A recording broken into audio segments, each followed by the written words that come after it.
மாற்றிவாங்க. வணக்கம் சிடிஎன் நேயர்கள் அனைவருக்கும் இனிய மாலை வணக்கம். வழக்கமாக ஒவ்வொரு வெள்ளிக்கிழமை சாயங்காலமும் மருத்துவ நேரம் அப்படிங்கிற நிகழ்ச்சியில் விஷய நேத்திராலயா வழங்கும் மருத்துவ நேரம் நிகழ்ச்சியில் கண் மருத்துவம் சம்பந்தமாகவும் காது மூக்கு தொண்டை மருத்துவம் சம்பந்தமாகவும் பல கேள்விகளை நேயர்கள் கேட்டுட்டு இருந்தீங்க. அதே மாதிரி மாதத்தில் ஒரு நாள் வந்து ரோட்டரி நேரம் அப்படின்னு சொல்லிட்டு ஒரு வெள்ளிக்கிழமை, கடைசி வெள்ளிக்கிழமை வந்து ரோட்டரி நேரம் சொல்லி கொடுத்துருக்கோம். ஸோ அதில் வந்து இது வரைக்கும் பல ரோட்டரியில் பல தலைவர்கள் வந்து பேசியிருக்காங்க. மாவட்ட ஆளுநர் திரு அசோகா அவர்கள் வந்து பேசியிருக்காங்க. சேலம் மிட்டவுன் ரோட்டரி சங்கத்தினுடைய முன்னாள் தலைவர் டாக்டர் சுகுமார் அவர்களும் வருங்கால மாவட்ட ஆளுநர் திரு பாலசுப்ரமணியம் அவர்களும் முன்னாடி வந்து பேசியிருக்காங்க. ஒரு வாரத்தில் வந்து நானே ரோட்டரியினுடைய சந்தேகங்கள் பற்றியெல்லாம் விவரிச்சுட்டு இருந்தேன். ஸோ இன்னைக்கு வந்து நமக்கு வந்து ஒரு புது விருந்தினர் வந்திருக்காரு. அவர் அந்த விருந்தினர் வந்து நம்ம சேலத்தை சேர்ந்தவர் இல்லை, சேலத்துக்கு அருகாமல் இருக்கக்கூடிய திருச்செங்கோடு நகரத்தை சேர்ந்தவர். ரோட்டரியில் வந்து டிஆர்எஃப்சி அப்படின்னு சொல்லி ஒரு போஸ்ட் இருக்குது. ரோட்டரி ஃபவுண்டேஷன் அறக்கட்டளைன்னு ஒன்று இருக்குது. அந்த அறக்கட்டளைக்கு வந்து மாவட்ட லெவலில், ரோட்டரி மாவட்ட லெவலில் அதுக்கான பொறுப்பாளர் தலைவர் அப்படின்னு சொல்லலாம். அவர் திரு சண்முகசுந்தரம் அவர்கள், டி சண்முகசுந்தரம் அவர்கள் திருச்செங்கோட்டிலேருந்து நம்மிடையே வந்திருக்கிறார். இனிய மாலை வணக்கம் சார். வணக்கம். அனைவருக்கும் வணக்கம். ஸோ நேரு அனைவருக்கும் உங்களை பற்றி கொஞ்சம் அறிமுகப்படுத்திக்கலாம்னு நினைக்கிறேன். உங்களை பற்றி கொஞ்சம் சொல்லுங்கள்.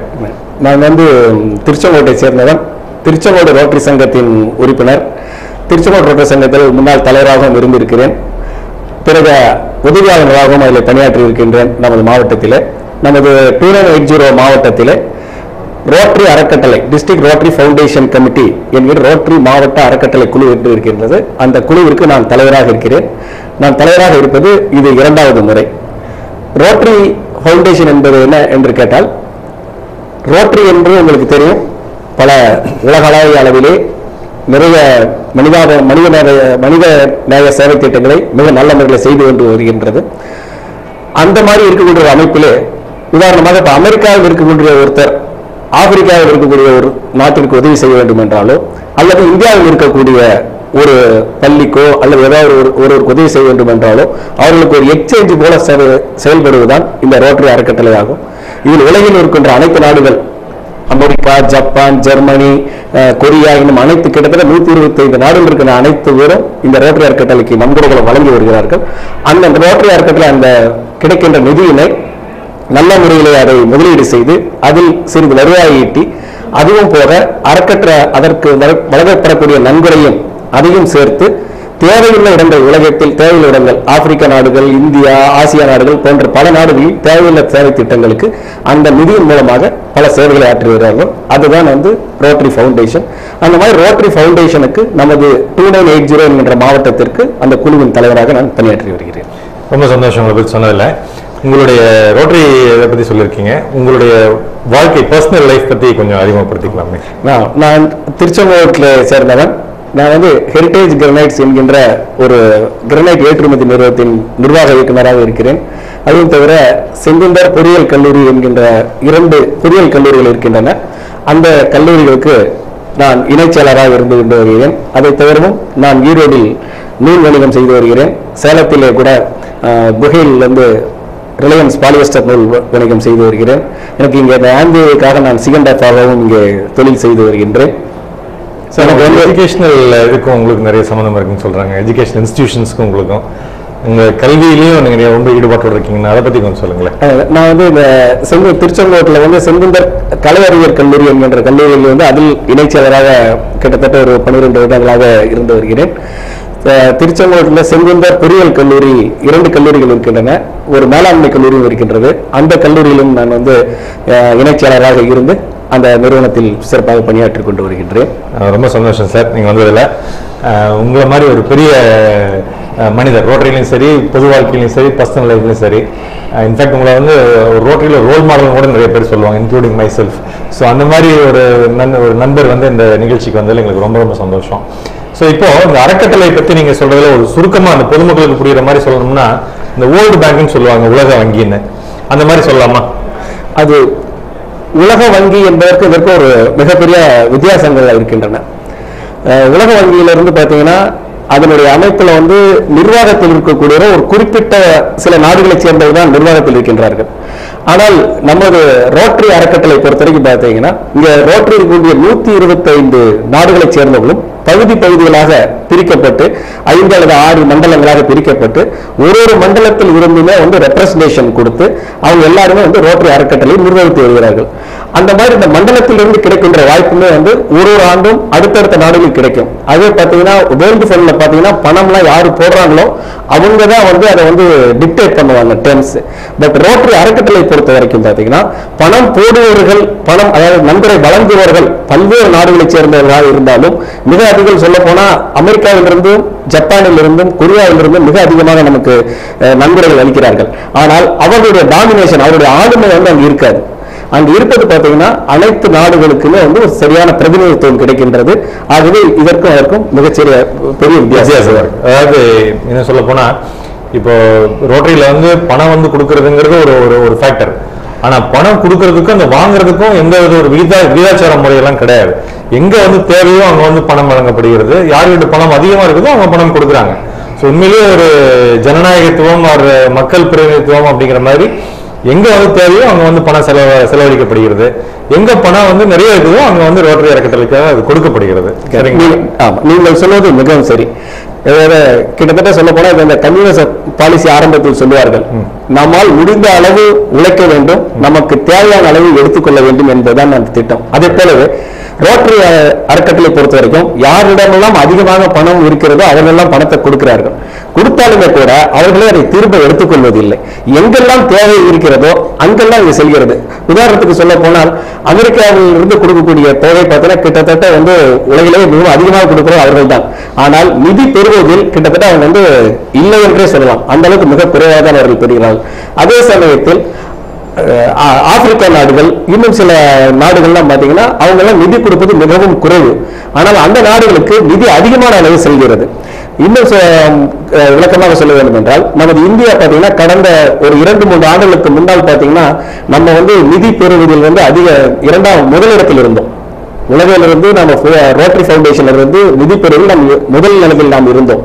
ஆனால் இப்போது பார்த்தீங்கன்னா கிட்டத்தட்ட நம்ம வந்து நிதி பெறுவதில் பார்த்தீங்கன்னா 2வது இடத்திற்கு பக்கம் வந்துவிட்டோம். ஆனால் நிதி கொடுப்பதில் 10வது இடத்தில் இருந்த இந்தியா இப்பொழுது நிதி கொடுப்பதற்கு இப்பொழுது 3வது இடத்திற்கு வந்திருக்கிறது. கால் வந்து கட் ஆயிடுச்சு. நிதி கொடுப்பதில் இப்ப 3வது இடத்துல 10வது இருந்து நம்ம மேல வந்து நிதி கொடுத்துட்டு இருக்கோம். அதே மாதிரி பெறுவதுங்கிறது முதலிடத்துல இருந்து கீழே வந்து. ஓகே, ரொம்ப சந்தோஷம். ஒரு ஹெல்த்தியான ஒரு ட்ரெண்ட்னு சொல்லலாம். இது பாத்தீங்கன்னா இதற்கு ஒரு சிறு உதாரணம் சொல்ல வேண்டும் என்றால் கூட நம்ம சுனாமி பாதிப்பு மிகப்பெரிய அளவில் ஏற்பட்ட போது உலகில் இருக்கிற அனைத்து நாடுகளும் வந்து இந்தியாவிற்கு ஏதாவது தேவை இருக்கிறதா, உதவி தேவை இருக்கிறதா அத்தனை நாடுகளும் கேட்டாங்க. அப்பொழுது வந்து ஒரு நமது பாரத பிரதமர்கள் என்ன சொன்னாங்க, இல்லை எங்களுடைய தேவைகளை எங்களாலே பூர்த்தி செய்து கொள்ள முடியும், நாங்கள் கிட்டத்தட்ட வந்து தன்முறை அடைந்து விட்டோம், மற்றவர்கள் உதவியை வந்து நீங்கள் உதவி செய்வதற்காக வந்த ஒரு நல்லெண்ணத்திற்கு நன்றி, ஆனால் நாங்களே எங்களை பாதுகாத்துக் கொள்ள முடியும் என்று கூறினார்கள். அதே போல இப்ப இந்தியாவில் இருந்து நாம் ஓரளவுக்கு வளர்ந்த நாடுகளுக்கும் வளர்கின்ற நாடுகளுக்கும் இடைப்பட்ட ஒரு இடத்தை நாம் கடந்து கொண்டிருக்கின்ற காரணத்தினால் நம்மால் என்ன செய்ய முடியும் கேட்டீங்கன்னா நம்ம அதிகமானவர்களுக்கு உதவி செய்ய முடியும். நாம் உதவி பெறுவதை விட நாம் உதவி செய்வதற்கு நமக்கு வந்து வாய்ப்புகள் அதிகமாகவே இருக்கின்றன. இல்ல இந்த ஒரு கூற்று கொஞ்சம் யோசிக்க வைக்கிறது. ஏன்னு கேட்டா இப்போ நம்ம வந்து ஒரு செக்ஷன் ஆஃப் சொசைட்டி வந்து நீங்க சொல்றது correct, maybe middle class and above middle class வந்து நீங்க சொல்றது கரெக்ட். அவங்க வந்து நிறைய கொடுக்க முடியுது, அதிகமாக எதிர்பார்ப்பு அதிகமாக இல்லாமல் இருக்காங்கன்னு. பட் சமீபத்தில் எடுத்த அந்த ஒரு கணக்கெடுப்புப்படி இந்தியாவில் வந்து இந்த வறுமை கோட்டு கீழே உள்ள மக்கள் வந்து இன்னும் கணிசமான அளவுக்கு இருக்காங்க. கம்பேர்ட் டு டெவலப் கண்ட்ரிஸ் வந்து கணிசமான அளவுக்கு வறுமை கோட்டு கீழே இருக்காங்க. அப்படி இருக்கும்போது அவங்களுக்கு நல்லது பண்ண வேண்டிய ஒரு சூழ்நிலையில வந்து அரசாங்கத்துக்கு அதனுடைய கடமை எல்லாமே இருக்கு அப்படின்னாலுமே கூட சர்வதேச அமைப்புகள் மற்ற நாடுகள் வந்து நம்ம வாங்க முடியலனாலும் சர்வதேச அமைப்புகள் இந்த மாதிரி ரோட்டரி அல்லது லயன்ஸ் அந்த மாதிரி அமைப்புகள் மூலமாக தேவைப்படுவர்களுக்கு தேவையான அளவுக்கு உதவிகள் தேவைப்படுவது அப்படிங்கிறதையும் மறுக்க முடியாது. அவங்க கொடுக்குறாங்க அப்படிங்கும்போது அதை நம்ம வேண்டாம்னு சொல்லவும் முடியாது இல்லைங்களா? கண்டிப்பா. நாம் வந்து இப்பொழுது பார்த்தீங்கன்னா நாம் உதவி பெறாமல் இல்லை, நாம் வந்து உதவி பெற்றுக் கொண்டிருக்கிறோம். இன்னும் சொல்ல போனால் உலகத்திலேயே போலியோ நிதியை மிக அதிகமாக பெற்ற நாடு இந்தியா தான். அதே போல நாம் தேவையான திட்டப்பணிகளுக்கு நாம் வந்து பெற்றுக்கொண்டேதான் இருக்கிறோம். இன்னும் சொல்ல போனால் இப்பொழுது நமது அரசாங்கத்திலேயே வந்து இப்ப அனைவருக்கும் கல்வி என்கின்ற அந்த திட்டத்தின் கீழ் எல்லா பள்ளிக்கூடங்களுக்கும் வந்து கட்டிடங்களை வந்து கொடுக்கிறார்கள். அவர்களுடைய முக்கியத்துவம் கட்டிடங்களை அளிப்பதாக இருக்கிறது. ஆனால் அதே நேரத்தில் அவங்களுடைய ப்ரையாரிட்டியில பார்த்தீங்கன்னா இந்த பர்னிச்சர் கொடுப்பதோ அல்லது வந்து ஒரு கம்ப்யூட்டர் கொடுப்பதோ அல்லது வந்து ஒரு டாய்லெட் கொடுப்பதோ வந்து இப்போதைக்கு இந்த சமயத்தில் இல்லை. அதனால் நாம் இப்ப என்ன செய்கிறோம் என்று கேட்டால், எந்தெந்த பள்ளிக்கூடங்கள், குறிப்பாக கிராமப்புற பள்ளிக்கூடங்கள், குறிப்பாக அரசு அல்லது அரசின் உதவி பெறுகின்ற பள்ளிக்கூடங்கள், இந்த மாதிரி பள்ளிக்கூடங்கள் தேர்ந்தெடுக்கப்பட்டு நல்ல முறையில் நிர்வகிக்கப்படுகின்ற பள்ளிக்கூடங்கள். ஏன்னா நம்ம வந்து உலகத்தில் அமெரிக்காவில் இருக்கக்கூடிய ஒருத்தரிடமிருந்தும் ஜப்பானில் இருக்கக்கூடிய ஒருத்தரிடமிருந்தும் நாமும் சிறிது பணம் போட்டு இந்த திட்டங்கள்லாம் நிறைவேற்றுகிறோம். இப்படி நிறைவேற்றப்படுகின்ற திட்டங்களானது மிகவும் சரியான முறையில் செயல்படுத்தப்பட வேண்டும். பணம் விரயமாக கூடாது. நிறைவேற்றப்பட்ட திட்டமும் வந்து வரக்கூடிய காலங்களில் நல்ல முறையில் பராமரிக்கப்பட வேண்டும். இதையெல்லாம் நம்ம கருத்தில் கொண்டுதான் நம்ம என்ன பண்றோம் கேட்டீங்கன்னா, அந்த மாதிரி பள்ளிகளாக தேர்ந்தெடுத்து அந்த உதவிகளும் பெற்றுக்கொண்டு வருகிறோம். நான் முதலில் உங்களுக்கு சொன்னபடி பார்த்தீங்கன்னா, நம்ம பெறவே இல்லை என்று நாம் கூறவில்லை, நாம் பெற்றுக்கொண்டிருக்கிறோம். ஆனாலும் நீங்க சொல்றது போல நாம் கொடுப்பதும் அதிகமாக கொடுக்கிறோம், பெறுவதும் அதிகமாக பெற்றுக் கொண்டிருக்கிறோம். முதல்ல வந்து அதிகமாக வாங்கிட்டு இருந்தோம், கம்மியா கொடுத்துட்டு இருந்தோம். கொடுக்கறது வந்து சிக்னிபிகண்டா அதிகமாக இருக்கின்றது. அதோட கம்பேர் பண்ணும்போது பெறது கொஞ்சம் குறைஞ்சிருக்கு. அவ்வளவு எடுத்துக்கலாம். இதுல ஒரு முக்கியமான சந்தேகம் வந்து பொதுமக்களுக்கு நிறைய பேர் எங்க ரோட்டரி உறுப்பினர்கள் அல்லாதவர்கள் பேசும்போது என்ன கேட்கறாங்க அப்படின்னா, இப்போ மக்களுக்கு நல்ல செய்யறதுக்குன்னு அரசாங்கம் இருக்குது. அப்போ இந்த மாதிரியான ஒரு இயக்கங்கள்லாம் வந்து ஆர்கனைசேஷன்ஸ் எல்லாம் வந்து மக்களுக்கு நல்லது செய்யணும் அப்படிங்கிற என்ன ஒரு நிர்பந்தம் இருக்குது அப்படின்னு சொல்லி கேட்டிருக்காங்க. அதுக்கு உங்களுடைய பதில் என்னவா இருக்க முடியும்? இப்பொழுது கிட்டத்தட்ட பார்த்தீங்கன்னா 100 கோடிக்கும் அதிகமாக ஜனத்தொகை கொண்ட நாடு இந்தியா. கிட்டத்தட்ட உலகத்தில் இருக்கிற மக்கள் தொகையில் 1/6 பங்கு மக்களுக்கு நாம் உணவளிக்கிறோம், உறைவிடம் அளிக்கிறோம். இத்தனை நம்ம பண்ணக்கூடிய ஒரு நேரத்தில் நம்ம அரசாங்கத்தினால் பார்த்தீங்கன்னா எல்லா தேவைகளும் எல்லா நேரத்திலும் வந்து செயல்படுத்திவிட முடியாது. அடுத்ததாக நமது அரசாங்கத்திற்கு சில கட்டுப்பாடுகள், சில விதிகள்லாம் இருந்து கொண்டிருக்கின்றன. அந்த விதிகளை கட்டுப்பாடுகள்லாம் தாண்டி அந்த சேவை வந்து அவங்களுக்கு வந்து கிடைக்கின்ற நேரம் எப்போ வருதுன்னு பார்த்தீங்கன்னா, அவங்களுடைய தேவைகள் ஆனதுக்கும் அது கிடைக்கிறதுக்கும் மிக அதிகமான கால இடைவெளி தேவைப்படும். இன்னொன்று ஒரு குறிப்பாக சொல்ல வேண்டும் என்றால், இப்போ சேலத்தை அருகில் இருக்கின்ற ஏதோ ஒரு சிற்றூரில் ஒரு பள்ளிக்கு ஒரு தேவை இருக்கிறது என்று சொன்னால், அவர்கள் இங்கிருந்து அவங்களுக்கு வந்து விண்ணப்பம் அளிப்பார்கள். அவங்க என்ன பண்ணுவாங்க, அந்த டிபார்ட்மெண்ட்ல அதெல்லாம் அனலைஸ் பண்ணி பார்த்துட்டு, அந்த அனலைஸ் பண்ணி பார்த்ததுலையும் அவர்களுக்கு வந்து ப்ரையாரிட்டைஸ் பண்ணுவாங்க. நமக்கு இந்த ஆண்டு எவ்வளவு பணம் இருக்கிறது, என்னென்ன செலவு பண்ண முடியும், இது அத்தியாவசியமான செலவுகள் என்ன அப்படின்னு வரும்பொழுது பார்த்தீங்கன்னா, கிட்டத்தட்ட இந்த தேவைகள் எல்லாம் வந்து பின்னால தள்ளிக்கொண்டே போகக்கூடிய வாய்ப்புகள் வந்து அதிகமாக இருக்கின்றன. ஆனால் அதே நேரத்தில் ஹலோ ஹலோ வணக்கம், சொல்லுங்க. தலைவலி வந்து ஒரு 4-5 வருஷமா இருக்குங்க. சரிங்க. அது உங்க இதுல நிகழ்ச்சியில கேட்கலாங்களா? இல்ல, பொதுவா வந்து இது வந்து ரோட்டரி நேரம் சொல்லி ரோட்டரி சம்பந்தமா பேசிட்டு இருக்கிறோம். பட் இருந்தாலும் நீங்க வந்து நான் கண் மருத்துவர்கள் முறையில் நீங்க தலைவலி பத்தியும் கேக்குறீங்க. அதுக்கான பதில் நான் சொல்றேன். எவ்வளவு வருஷமா தலைவலி இருக்கு? ஒரு 5 வருஷமா இருக்குங்க சார். ஓகே. கண் டெஸ்ட் பண்ணிருக்கீங்களா அது வரைக்கும்? கண்ணு டெஸ்ட் பண்ணி கண்ணாடி போட்டிருக்காங்க. எப்ப கடைசியா கண்ணாடி மாத்தினீங்க? கண்ணாடி மாத்தி ஒரு 3 வருஷம் இருக்குங்க.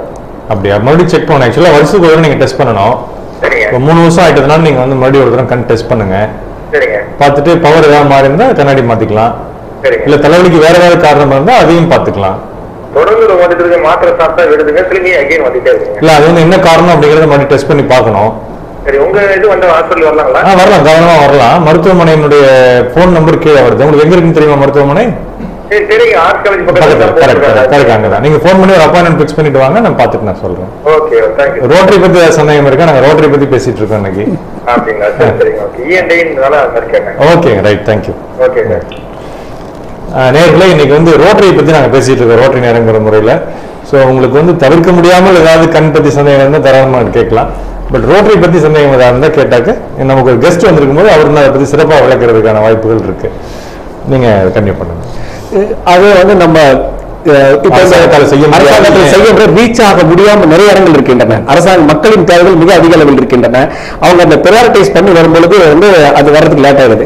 ஆனால் அதே சமயத்தில் நாம் உள்ளூரில் இருக்கின்றவர்கள், இந்த ரோட்டரி சங்கத்தை சேர்ந்தவர்கள் பார்த்தீங்கன்னா கிட்டத்தட்ட அந்தந்த பகுதியை சேர்ந்தவர்களாக தான் நம்ம இருந்து கொண்டிருக்கிறோம். அப்ப அந்த பகுதியில் இருக்கக்கூடிய தேவைகள் நமக்கு மிக நன்றாக தெரியும். இப்ப நமக்கு வந்து இதை விட அது அவசியமான தேவை நம்மள வந்து 150 கிலோமீட்டர் தள்ளி இருக்கிறது வந்து நமக்கு முக்கியமாக படாது.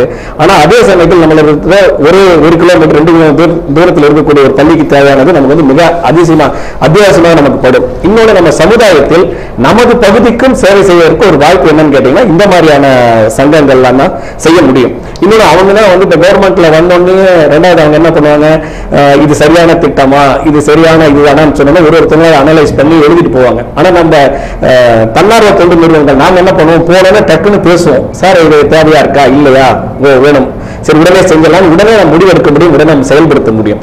ஆகவே நம்ம இந்தியாவை போன்ற ஒரு பெரிய நாட்டில், அதிக மக்கள் தொகை கொண்ட நாட்டில் ரோட்டரி போன்ற தன்னார்வ தொண்டு நிறுவனங்கள் சேவைகள் இன்னும் அதிக அளவிலேயே தேவைப்பட்டுக் கொண்டுதான் இருக்கின்றன. கரெக்ட். அதுல வந்து இந்த பதில் தான் நானும் சொன்னேன், அவர் என்னுடைய நண்பர் கேட்டப்போ. அதுல என்ன ஒரு முக்கியமான பாயிண்ட் நான் நினைச்சேன் அப்படின்னா, இப்போ வந்து ஒரு கவர்மெண்ட் அப்படிங்கிறது வந்து ஒரு பாலிசி எடுத்துட்டு இம்ப்ளிமெண்ட் பண்றாங்க அப்படின்னா த்ரூ அவுட் அவங்க வந்து அது பண்ணுவாங்க. இப்போ தமிழ்நாடு கவர்மெண்ட் எடுத்தாவே தமிழ்நாடு முழுவதும் ஒரு பாலிசி இருக்கும், இந்தியா கவர்மெண்ட் எடுத்தாலும் இந்தியா முழுவதும் ஒரு பாலிசி இருக்கும். ஒரு சேலத்துக்கு மட்டும் தனித்து ஒரு ப்ராஜெக்ட் பண்றதுங்கிறது வந்து ரொம்ப ரொம்ப குறைவு அது. பட் வேற நீங்க சொன்னபடி அந்த ஊர்ல இருக்கிற ரோட்டரி சங்கங்கள் வந்து அந்த ஊர்ல இருக்கிற மக்களுக்கு தேவையான சில அத்தியாவசிய தேவைகளை வந்து பூர்த்தி பண்றதுக்கு இந்த இது வந்து ஒரு வாய்ப்பு. அடுத்தது வந்து இதுல வந்து ரோட்டரிங்கிறது வந்து ஒன்லி சேவை மட்டும் இல்லை, சேவை ஒரு ரொம்ப ரொம்ப முக்கியமான விஷயமா இருந்தாலும் சேவை மட்டும் இல்லை, ஒரு நியூ ஜென்ரேஷனை வந்து இம்ப்ரூவ் பண்றது. அதாவது வந்து ஒரு யங்ஸ்டர்ஸ், ஒரு பள்ளியில படிக்கிறவங்க, கல்லூரியில் படிக்கிறவங்க, அவங்களுடைய வாழ்க்கையை வந்து மேம்படுறதுக்கு, அவங்களுடைய குறிக்கோள்களை அடையிறதுக்கு அவங்களை எப்படி மேம்படுத்திக்கலாம் அப்படிங்கிற அந்த ஒரு சுய முன்னேற்றம், அந்த பர்சனாலிட்டி டெவலப்மெண்ட்லேயும் வந்து ரோட்டரி ஒரு மிகப்பெரிய பங்காற்றிட்டு இருக்குது அப்படிங்கிறது வந்து மறுக்க முடியாத உண்மை. இந்த நேரத்தில் ஒரு சிறிய நிகழ்ச்சிகளை குறிப்பிட விரும்புகிறேன். நம்ம வந்து இப்ப அரசாங்கம் செயல்படுவதற்கும் நாம் செயல்படுவதற்கும் ஒரு வித்தியாசம் என்ன என்று கேட்டால், நாங்கள் வந்து திருச்செங்கோடு பெண்கள் மகளிர் மேல்நிலை பள்ளிக்கு வந்து நாங்கள் வந்து ஒரு கழிவறை கட்டி தரலாம் என்று ரோட்டரியில் வந்து ஒரு மேட்சிங் கிராண்ட் திட்டத்தின் மூலமாக நாங்கள் முடிவு செய்து அந்த பள்ளியை போய் அணுகி கேட்டோம். அப்பொழுது அந்த பள்ளியில் இருக்கக்கூடிய ஆசிரியர்களும் சரி, அதை பெற்றோர் ஆசிரியர் சங்கத்தை சேர்ந்தவர்களும் சரி, பெற்றோர்களும் சரி, அங்க படித்துக் கொண்டிருந்த குழந்தைகளும் சரி, அவங்க எல்லாம் என்ன சொன்னாங்க, எங்களுக்குலாம் வந்து கம்ப்யூட்டர் சயின்ஸ் வந்து பாடத்திட்டத்தில் இருக்கு, ஆனா எங்களுக்கு வந்து கம்ப்யூட்டர் இல்ல, அதே நீங்க வந்து எங்களுக்கு வந்து கம்ப்யூட்டர் கொடுங்க அப்படின்னாங்க. நாங்க சொன்ன உங்களுடைய ஹெல்த் தான் முக்கியம், அது முதல்ல கல்வியில தான் கொடுக்கணும், அப்புறம் தான் நீங்க கம்ப்யூட்டர் கொடுக்குறோம் அப்படின்னு சொன்னபோது அவங்க வந்து எல்லாரும் வந்து ஒரேடியாக மறுத்து என்ன சொன்னாங்க, இல்ல நாங்க கல்வியறை இல்லாட்டி கூட எப்படி அட்ஜஸ்ட் பண்ணிக்க முடியும் எங்களால, ஆனா இந்த கம்ப்யூட்டர் இல்லாம கம்ப்யூட்டர் சயின்ஸ் எல்லாம் படிக்க முடியல, அதனால நீங்க அதை தான் கொடுக்கணும்னு கேட்டோங்க. நாங்க ஆஸ்திரேலியாவை சேர்ந்த ரோட்டரி சங்கத்துடன் தொடர்பு கொண்டு நாங்க வந்து ஒரு மேட்சிங் கிராண்ட் திட்டத்தின் மூலம் அங்க வந்து ஒரு கம்ப்யூட்டர் மையத்தை வந்து ஒரு 20 கம்ப்யூட்டர்கள் கொடுத்து ஒரு கம்ப்யூட்டர் மையத்தை உருவாக்கணும். கம்ப்யூட்டர் மையத்தை உருவாக்கின பிறகு என்னாச்சு, மற்றொரு ஆஸ்திரேலியாவில் மற்றொரு பகுதியை சேர்ந்த மற்றொரு சங்கத்தை சேர்ந்த ஒருத்தர் வந்து அங்க விசிட் பண்ணார். அவர் வந்த போது அந்த பள்ளியை சுற்றி பார்த்துட்டு கேட்டார், இவ்வளவு பெரிய பள்ளிக்கு கிட்டத்தட்ட 3000 பெண் குழந்தைகள் படிக்கக்கூடிய பள்ளி, அந்த பள்ளிக்கூடத்துல கழிவறைகள் இல்லை, நீங்க எப்படி வந்து கம்ப்யூட்டருக்கு முக்கியத்துவம் கொடுத்தீங்க, நீங்க வந்து ஒரு தவறான திட்டத்தை வந்து செயல்படுத்திட்டீங்க அப்படின்னு சொன்னாங்க. அப்புறம் நாங்க அவருக்கு விலக்கி கூறணும், இல்ல இந்த மாதிரி நாங்க வந்து இதைத்தான் இன்சிஸ்ட் பண்ணணும், நாங்க அதுக்கு தான் முக்கியத்துவம் கொடுத்தோம், ஆனா அங்க இருக்கின்ற பெற்றோர்களாகட்டும் ஆசிரியர்களாகட்டும் அல்லது குழந்தைகளாகட்டும் எல்லாருமே எங்களுக்கு கம்ப்யூட்டர் தான் முக்கியம்னு சொல்லி கேட்ட காரணத்தினால நாங்க வந்து நம்ம மற்றவர்கள் மேல் நம்முடைய உதவியை திணிக்க கூடாது, அவர்களுக்கு தேவையானதான் நம்ம உதவி செய்ய வேண்டும் என்று நாங்கள் கூறினோம். அவர் வந்து அதை முழுவதுமாக ஏற்றுக்கொண்டு உடனே என்ன சொன்னார், ஓகே நீங்க இப்பொழுது வந்து இந்த பள்ளிக்கு கழிவறை வசதிகளை ஏற்படுத்தி தர நீங்கள் முயற்சி எடுத்துக்கொண்டால் நாங்கள் அதற்கு உதவி தயாராக இருக்கிறோம் என்று சொன்னார். சொன்னாலும் உடனே அந்த நிமிடத்திலேயே நாங்கள் 2 சங்கங்களும் சேர்ந்து அடுத்த ஒரு மேட்சிங் கிராண்ட் திட்டத்தை போட்டு 2 கழிவறைகளை வந்து அந்த பள்ளிக்கு வந்து கட்டி கொடுத்தோம். அவர்கள் கேட்டது ஒரு கழிவறை, ஆனா நாங்க போய் ஸ்டடி பண்ணி பார்க்கும்போது அந்த பள்ளியில 3000 குழந்தைகள் படிக்கூடிய இடத்துல பள்ளி மிக பெரிதாக இருக்கிற 2 வெவ்வேறு விதமான இடங்கள்ல 2 கழிவறை இருந்தால் அந்த பள்ளிக்கு சரியாக இருக்கும் என்று நாங்கள் வந்து ஒரு முடிவை எடுத்து நாங்கள் செயல்படுத்துறோம். இந்த மாதிரியான முடிவை எடுப்பதோ அல்லது இந்த மாதிரியான செயல்படுத்துவதோ வந்து அரசாங்கத்தால் முடியாது.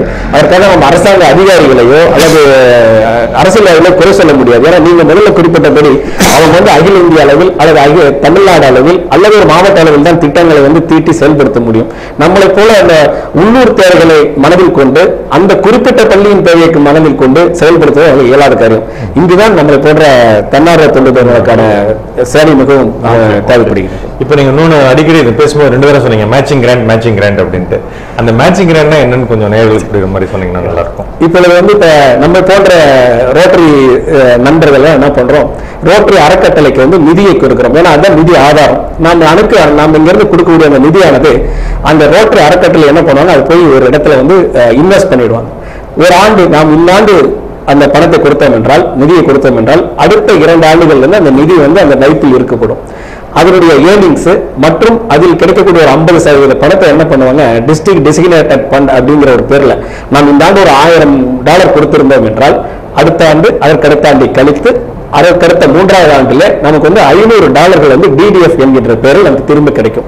அந்த டிடிஎஃப் என்பதை நாம் வைத்துக்கொண்டு நம்ம என்ன பண்ணுவோம்னா வெளிநாடுகள் இருக்கக்கூடிய சங்கங்களை வந்து தொடர்பு கொள்வோம். அவங்களும் இதே போல நன்கொடை வழங்கி அவங்கள்ட்ட அந்த டிடிஎஃப் என்கின்ற நிதி இருக்கு அவங்கள்ட்ட. இந்த மாதிரி திட்டங்கள்லாம் இருக்கின்றன, இந்த திட்டங்களுக்கு நீங்கள் உதவ முடியுமா நம்ம உலகத்தில் இருக்க எல்லா சங்கங்களையும் கேட்போம். அப்படி கேட்கும் பொழுது சில சங்கங்கள் வந்து நாங்கள் வரோம்னு சொல்லி அதுக்காக ஆதரவு கொடுப்பார்கள். அப்படி வரும்போது நாம் என்ன பண்ணுவோம், நாம் கொடுக்கின்ற ஒரு டாலருக்கும் அவர்கள் ஒரு $1 அந்த வெளிநாட்டு சங்கம் கொடுப்பார்கள். நம்ம 2 பேரும் கொடுக்கின்ற $2 சேர்த்து நாம் ரோட்டரி அறக்கட்டளைக்கு கொடுத்தால் அவர்கள் மொத்தமாக $4 கொடுப்பார்கள். இந்த $4 எடுத்து நம்ம கையிலிருந்து $1 போட்டு $4 உண்டான திட்டப்பணியினை நாம் செயலாக்க முடியும். உதாரணத்துக்கு நாம் ஒரு 4 லட்சம் ரூபாய் திட்டத்தை நாம் செயல்படுத்த வேண்டும் என்றால் உள்ளூர் ரோட்டரி சங்கமானது ஒரு $1 லட்சம் நிதியினை வந்து அதற்காக ஏற்படுத்தினால் மீதி இருக்கின்ற தொகையை நாம் மேட்சிங் கிராண்டாக பெற்று நாம் $4 லட்சம் ரூபாய்க்கான திட்டத்தை நாம் நிறைவேற்ற முடியும். அதுதான் வந்து மேட்சிங் கிராண்ட் என்று சொல்லுவோம். இது சின்ன வயசுல விளையாடும் போது சொல்லுவாங்க, நீ அரிசி கொண்டு வா, நான் பருப்பு கொண்டு வரேன், 2 பேரும் சேர்ந்து சோறாக்கலாம் அப்படிங்கிற மாதிரி. கிட்டத்தட்ட அந்த மாதிரி ஒரு திட்டம் மாதிரி தான் இது மேட்சிங் கிராண்ட் இருக்கு. ஸோ இதுல பாத்தீங்கன்னா இது அரிசி கொண்டு வா உமி கொண்டு வாங்க இல்ல, இதுல என்னன்னா நான் அரிசி கொண்டு வருவேன், நீங்க பருப்பு கொண்டு வாங்க, இன்னொருத்தர் முடியாதவர்களா இருக்கிறாங்க அவங்க உப்பு கூட கொண்டு வருவோம், நாம் எல்லாம் சேர்ந்து இதை சமைத்து யாருக்கு தேவை அதிகமா இருக்குதோ அவருக்கு கொடுப்போம் என்று நாம எல்லாம் நினைக்கிறோம். அதனால நம்ம சாப்பிடுறது கூட இல்லை, மற்றவங்களுக்கு கொடுப்பதான். அருமையா சொன்னீங்க. மேட்சிங் கிராண்ட் இவ்வளவு சிம்பிளா யாரும் வரைக்கும் சொன்னதே கிடையாது. ரொம்ப நல்ல அருமையான எக்ஸ்பிளனேஷன்ஸ். அடுத்தது ஃபவுண்டேஷன் அப்படின்னாவும் போலியோ அப்படின்னாலும் ரெண்டுமே வந்து பிரிக்க முடியாத ஒரு விஷயம் ஆயிடுச்சு. அப்கோர்ஸ் போலியோ வந்து நம்மளை விட்டு பிரிஞ்சு போச்சு, அது ரொம்ப நல்ல விஷயம். அது ஒரு போலியோ நம்மளை விட்டு பிரிஞ்சு போனதுக்கான மெயினான காரணம் வந்து ஃபவுண்டேஷனும் அந்த போலியோ ஒழிக்கணுங்கிற எண்ணமும் ரொம்ப இணைப்பிரியாம இருந்ததான் காரணம்னு நான் நினைக்கிறேன். அதை பத்தி நீங்க கொஞ்சம் சொல்லுங்களேன். நீங்க சொல்றீங்கபடி நம்ம ரோட்டரி வந்து 1905ஆம் ஆண்டு ஆரம்பிக்கும் போது 2005 நமது நூற்றாண்டு வந்தது. அப்பொழுது 1985ஆம் ஆண்டு என்ன நினைச்சாங்கன்னா, நம்மளுடைய நூற்றாண்டின் பொழுது இந்த உலகத்திற்கு ஒரு மிகப்பெரிய பரிசினை நாம் கொடுக்க வேண்டும், அது என்ன கொடுக்கலாம்னு சொல்லி எல்லா பக்கமும் ஆராய்ந்து கொண்டிருந்த பொழுது 1985ஆம் ஆண்டு வாக்கில் பார்த்தீங்கன்னா கிட்டத்தட்ட 125 நாடுகளில் போலியோ இருந்தது. இந்த 125 நாடுகளில் கிட்டத்தட்ட ஒவ்வொரு ஆண்டும் 3,50,000 குழந்தைகள் இதனால் பாதிக்கப்பட்டு வந்து கொண்டிருந்தார்கள். இந்த போலியோனால் பாதிக்கப்பட்டு வந்திருந்தார்கள் 3,50,000 குழந்தைகள். அப்பொழுது இந்த போலியோ ஏன் ஒழிக்கலாம் என்று உடனே ரோட்டரியிலிருந்து ஒரு முடிவு எடுக்கப்பட்டது. அதற்கு கூட பாத்தீங்கன்னா என்னன்னு கேட்டீங்கன்னா, எப்பவுமே நம்ம ஒரு பெரிய திட்டத்தை செய்வதற்கு முன்னால் ஒரு பைலட் ப்ராஜெக்ட் ஒன்று செய்வோம். அந்த மாதிரி பிலிப்பைன்ஸ் நாட்டில் 1979ஆம் ஆண்டு வந்து இந்த திட்டத்தை வந்து நடைமுறைப்படுத்தலாம் என்று அந்த பிலிப்பைன்ஸ் நாட்டிலே செயல்படுத்தினார்கள். கிட்டத்தட்ட ஒரு 3.5 கோடி ரூபாய் செலவில் ஒரு 5 ஆண்டு அந்த திட்டத்தை நிறைவேற்றி பிலிப்பைன்ஸ் நாட்டிலிருந்து முழுவதுமாக போலியோ ஒழிக்கப்பட்டது. அதனால ஒரு எல்லாருக்கும் ஒரு உத்வேகம் கிடைத்தது. சரி, உலகிலிருந்து போலியோவை ஒழித்துவிட முடியும் என்கிற ஒரு நம்பிக்கையும் அனைவருக்கும் கிடைச்சது. சரி, அதனால நம்ம வந்து இந்த போலியோ ஒழிப்பில் இறங்கலாம் என்று அடுத்தது பரிச்சார்த்தமாக என்ன பண்ணாங்க, நம்ம இந்தியாவில் கர்நாடக மாநிலத்தில் தேர்ந்தெடுத்து அங்க வந்து இந்த போலியோவை வந்து முயற்சி பண்ணணும். அந்த போலியோ ஒழிப்பு வந்து கர்நாடக மாநிலத்தில் வந்து ஃபெயிலியர் ஆயிடுச்சு. இதுக்கு வந்து அப்பதான் ஸ்டடி பண்ணும்போது 2 முக்கியமான வித்தியாசங்கள் இருந்தன. பிலிப்பைன்ஸ் என்பது ஒரு தீவான நாடு, வெளிநாட்டிலிருந்து அங்க வந்து சென்று கொள்றவர்கள் மிகவும் குறைவானவர்கள். அதனால பாத்தீங்கன்னா இந்த கிருமி பரவுவதும் வந்து மிகவும் குறைவாகவே இருந்தது. ஆனால் நம்ம இந்தியாவில் பாத்தீங்கன்னா மிகப்பெரிய நாடு, எல்லாரும் அதிக அளவில் வந்து டிராவல் பண்ணக்கூடியவர்கள். அதனால ஒரு இடத்துல இருந்து இன்னொரு இடத்துல வந்து இந்த கிருமி பரவுவது நிறைய இருந்ததுனால இந்த மாதிரி ஒரு குறிப்பிட்ட இடத்துல பண்ண முடியல. அப்ப வந்து எல்லாரும் என்ன பண்ணாங்க, சரி இதற்கு ஒரே ஒரு வழிதான் உண்டு, இந்த உலகத்தில் இருந்தேதான் போலியோ ஒழிக்க முடியுமே தவிர இந்தியாவில் இருந்தோ அல்லது கர்நாடகாவில் இருந்தோ அல்லது சேலத்தில் இருந்தோ இந்த மாதிரி எங்கேயும் ஒழிக்க முடியாது. ஆகவே உலகத்தில் இருந்து போலியோவை ஒழித்து நமது நூற்றாண்டை, அதாவது 2005ஆம் ஆண்டு நூற்றாண்டை போலியோ இல்லாத உலகமாக இந்த குழந்தைகளுக்கு பரிசீலிக்க வேண்டும் என்ற முயற்சியில் நாம் வந்து ஈடுபட்டோம். அது ஈடுபட்டு தொடர்ந்து நடந்து கொண்டு வருகிறது. இப்பொழுது பார்த்தீர்கள் என்றால் கிட்டத்தட்ட 125 நாடுகளில் இருந்த போலியோவானது குறைந்து இன்று 4 நாடுகளில் தான் போலியோ இருக்கிறது. அதே போல ஆண்டொன்றுக்கு 3,50,000 குழந்தைகள் பாதிக்கப்பட்டு வந்த போலியோ வந்து இன்று வந்து கிட்டத்தட்ட ஒரு 1000 கணக்கில் தான் பாதிப்புகள் இருந்து கொண்டிருக்கிறது. இந்தியாவில் கூட வந்து கடைசி போலியோ கேஸ் வந்தது ஜனவரி மாதம் 2011 வருஷம். அதாவது ஒரு வருஷம் ஒரு மாதம் கிட்டத்தட்ட இந்தியாவில் போலியோ இல்லை. ஆகவே இந்தியாவில் போலியோ ஒழிந்து விட்டது என்று நாம் நிம்மதியாக இருக்கவே முடியாது. குறைந்தபட்சம் பார்த்தீங்கன்னா இந்தியாவில் வந்து ஒரு 3 வருடங்கள், அடுத்த ஆண்டு அதற்கடுத்த ஆண்டு 3 வருடங்கள் தொடர்ந்து போலியோ இல்லாவிட்டால் தான் என்ன பண்ணுவாங்கன்னா போலியோ ஃப்ரீ என்கின்ற சர்டிபிகேட் கொடுப்பாங்க. அந்த சர்டிபிகேட்டை பெற்றுக்கொண்ட ஒரே காரணத்தினால் நமது இந்தியாவில் வந்து போலியோ ஒழிந்து விட்டது, நம்ம குழந்தைகளுக்கெல்லாம் ஆபத்து நீங்கி விட்டது என்று நாம் கருதவே முடியாது. என்ன காரணம் என்றால் சைனாவில் வந்து பார்த்தீங்கன்னா 10 ஆண்டுகளாக போலியோ இல்லாமல் இருந்தது. ஆனால் கடந்த ஆண்டிலே 21 குழந்தைகள் போலியோவால் பாதிக்கப்பட்டு விட்டார்கள். அது என்ன என்று ஆராய்ந்து பார்க்கும் பொழுது பாகிஸ்தானில் இருந்த அந்த வைரஸ் கிருமியானது சைனாவில் இருந்த குழந்தைகளை தாக்கி இருக்கிறது. ஆகவே நாம் 3 ஆண்டுகள் நம்ம போலியோ இருந்தால் சர்டிபிகேட் மட்டும் தான் தர முடியுமே தவிர நம்ம குழந்தைகளுக்கு ஆபத்து நீங்காது. அப்பொழுது முழுமையாக எப்பொழுது போலியோ ஒழிக்கப் போகிறோம் என்று கேட்டால் இன்னும் மீதி இருக்கக்கூடிய பாகிஸ்தான், நைஜீரியா, ஆப்கானிஸ்தான் இந்த நாடுகளிலும் வந்து போலியோவை முதலில் ஒழிக்க வேண்டும். அதற்கான முயற்சிகள் மிகவும் தீவிரமாக நாம் எடுத்து வருகிறோம். அது முடிந்த பிறகு அதற்கு பிறகு தொடர்ந்து 3 ஆண்டுகள் இந்த உலகிலிருந்து போலியோ ஒரு கேஸ் கூட இல்லாமல் இருந்தால் அப்பொழுது நம்ம வந்து அந்த வைரஸை எப்படி நாம் வந்து ஒரு பெரிய நோயை நம்ம உலகத்திலிருந்து விரட்டி அடித்தோமோ அதே போல போலியோவையும் நாம் விரட்டி அடிக்க முடியும். அதற்கு குறைந்தபட்சம் நாம் இன்னும் அயராது குறைந்தபட்சம் 4 to 5 ஆண்டுகள் நாம் அனைவரும் உழைக்க வேண்டிய கட்டாயத்தில் இருக்கின்றோம். அருமையாக சொன்னீங்க. அதில் இந்த போலியோ வந்து உலகத்தில் வந்து மற்ற நாடுகளில் ஒளியிருதுங்கிறதுக்கு அந்த செய்தி வர வரைக்கும் கண்டிப்பாக வந்து நம்ம குழந்தைகளுக்கு அந்த போலியோ சொட்டு மருந்து போட்டுக்கிட்டே இருக்கணும். அதுதான் முக்கியம். நம்ம இந்தியாவில் இல்லை, நமக்கு வராது, நம்ம ஊர்ல இல்லை, பக்கத்து வீட்டில் இல்லை, நம்ம வீட்டில் இல்லைன்னு சொல்லி விட முடியாத உலகத்தில் எங்கேயாவது ஒரு கேஸ் வந்து இருந்துச்சு அப்படின்னா அது கண்டிப்பாக அது வந்து உலகம் பூரா பரவதுக்கு வாய்ப்பு இருக்கு. அதை தடுக்கணும் அப்படிங்கிறதுக்காக தான் இந்த போலியோ சொட்டு மருந்து போடுறாங்க. இது ரொம்ப நல்லா சொன்னீங்க. இப்போ அது வந்து ரோட்டரியினுடைய பங்கு என்ன? இந்த போலியோ ஒழிப்புல வந்து ரோட்டரியினுடைய பங்கு என்ன? இப்பொழுது முதல்ல பார்த்தீங்கன்னா இந்த போலியோ வந்து உலகிலிருந்து ஒழிக்க முடியும் என்கின்ற நம்பிக்கையை என்ற விதையை ஊன்றியது ரோட்டரி தான். நான் உங்கள்கிட்ட முதலே குறிப்பிட்டேன், பிலிப்பைன்ஸ் நாட்டில் வந்து ரோட்டரியின் முயற்சியினால் வந்து அங்கே வந்து போலியோ ஒழித்த பிறகு நாம் உலகில் இருந்தே போலியோ ஒழித்து இந்த போலியோ ஃப்ரீ வேர்ல்டை வந்து உலகிற்கு கொடுக்க வேண்டும் என்கின்ற திட்டத்தை முதலில் கொடுத்தது ரோட்டரி தான். இந்த ரோட்டரி கொடுத்த பிறகு நாம் அந்த திட்டத்தை பூர்வாங்க பணிகள் எல்லாம் ஆரம்பித்த பிறகு நாம் வந்து WHO உலக சுகாதார நிறுவனம், யூனிசெஃப், அமெரிக்காவில் இருக்கிற CDC மற்றும் உலகில் இருக்கிற அத்தனை அரசாங்கங்களின் ஒப்புதல்களையும் பெற்றுக்கொண்டு நாம் இந்த போலியோ ஒழிப்பில் நாம் இறங்கினோம். அதுபோல கிட்டத்தட்ட பார்த்தீங்கன்னா ரோட்டரியில் இருந்து இதுவரைக்கும் வந்து ஒரு $4,800 மில்லியன் $4,000 கோடி ரூபாய்க்கு அதிகமாக நம்ம ரோட்டரியில் இருந்து நாம் செலவு செய்திருக்கிறோம் போலியோவுக்காக. அதுவும் இன்னும் வரக்கூடிய காலங்களில் இன்னும் அதிகம் தேவைப்படும் என்பதற்காக ஒரு பில் கேட்ஸ் அவர்கள் கூட பார்த்தீங்கன்னா ரோட்டரியின் பணியை பாராட்டி அவரும் நம்முடைய ரோட்டரியின் போலியோ ஒழிப்பில் பங்கு கொண்டு 355 மில்லியன் கிட்டத்தட்ட 1,750 கோடி ரூபாய் அவர் வந்து ரோட்டரிக்கு வந்து நன்கொடையாக வழங்கி இருக்கின்றார். நாம் அதற்கு மேட்சாக நாம என்ன பண்ணோம், நாம ஒரு 1000 கோடி ரூபாய் போட்டு இன்னொரு 2,750 கோடி ரூபாய் செலவு பண்ண போறோம். நம்ம கூட நினைக்கலாம் நம்ம இடத்துல வந்து ஆரம்பத்தில் வந்து 3,50,000 குழந்தைகள் பாதிக்கப்பட்ட பொழுது செலவு அதிகமாக இருந்தது. இப்பொழுது 1,000-2,000 குழந்தைகள் பாதிக்கும் போது செலவு குறைய வேண்டும் என்று நம்ம நினைக்கலாம். ஆனால் என்னன்னு கேட்டீங்கன்னா உலகிலிருந்து போலியோ ஒழிக்கும் வரை ஒவ்வொரு ஆண்டும் கண்டிப்பாக 5 வயதுக்கு உட்பட்ட குழந்தைகளுக்கு போலியோ சொட்டு மருந்தை கொடுத்து கொண்டே வர வேண்டும். அதனால் ஆரம்ப காலத்தில் இருந்த அதே செலவு சொல்ல போனால் இன்னும் அதிகமான செலவு, ஏன்னா லாஜிஸ்டிக் செலவு எல்லாமே இப்ப கூடிவிட்ட காரணத்தினால் இன்னும் அதிகமான அளவில் நம்ம செலவு செய்து கொண்டிருக்கிறோம். ஆகவே நம்ம ரோட்டரியின் பங்கு வந்து பாத்தீங்கன்னா மிக பாராட்டத்தக்கது. அதே போல இந்த 12 லட்சம் ரோட்டரி உறுப்பினர்கள் என்ன பண்றாங்க, போலியோ ஒழிப்புக்காக வந்து ஒண்ணே ப்ரொபகேட் பண்றாங்க. 2வது அந்த போலியோ ஒழிப்பு சொட்டு மருந்து கொடுக்கக்கூடிய அந்த தினத்திலே அவர்களும் அந்த கேம்ப்ல இருந்து ஈடுபட்டு செய்கிறார்கள். 3வது அதே மாதிரி அந்த சர்வேலன்ஸ் என்று சொல்வார்கள். நம்ம ரோட்டரி மாவட்டத்தில் கூட சர்வேலன்ஸ் என்ற கமிட்டி இருக்கிறது. அவர்கள் என்ன பண்ணுவாங்க, அந்தந்த பகுதியில் வந்து போலியோ தாக்கம் எங்கேயாச்சும் இருக்குதான்னு சொல்லி அப்பப்போ விசாரிச்சு கொண்டே இருக்கிறார்கள்.